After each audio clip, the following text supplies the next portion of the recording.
Welcome back, everybody. It's 12:19 right now. We're honored to have an Ole Miss Associate Professor here. He is an Associate Professor of Public Policy Leadership.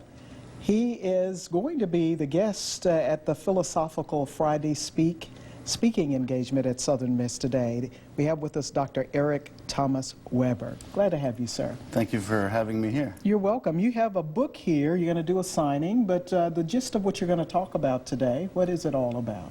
Well, I'm a philosopher by training, and philosophers focus on the love of wisdom, but that has a lot of ways in which it cashes out. And in particular, I focus on ethics. And I think about the ways in which ethics should be considered when it comes to leadership. And when I focused on that in my studies, I thought Mississippi was an ideal place to think about as far as contexts and challenges.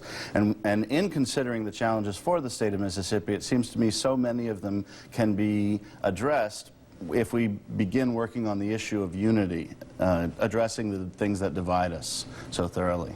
So I guess that was partly the inspiration for your book. Tell us a little bit about that. That's right. So it's called Uniting Mississippi, huh? Yes, ma'am. So Uniting Mississippi. So my argument about good leadership is that it involves at least 4 virtues.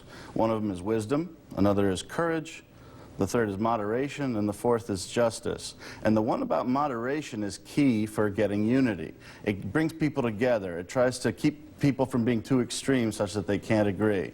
And so that key for leadership, I think, is one of the things that'll help Mississippi in so many ways. And in the book, I cover a lot of different issues addressing particular challenges like sex education and teen pregnancy, issues of corporal punishment and high dropout rates and so forth. I think the virtues that I write about in the book, I have a short definition, by the way, for what it's worth. It calls good leadership judicious yet courageous guidance. Oh.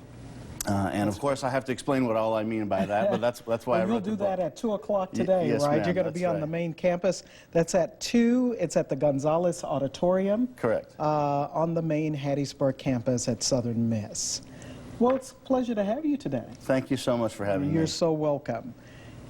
Don't forget, if you missed a portion of the interview, you can always go to WDAM.com, click on TV, and then click on Midday.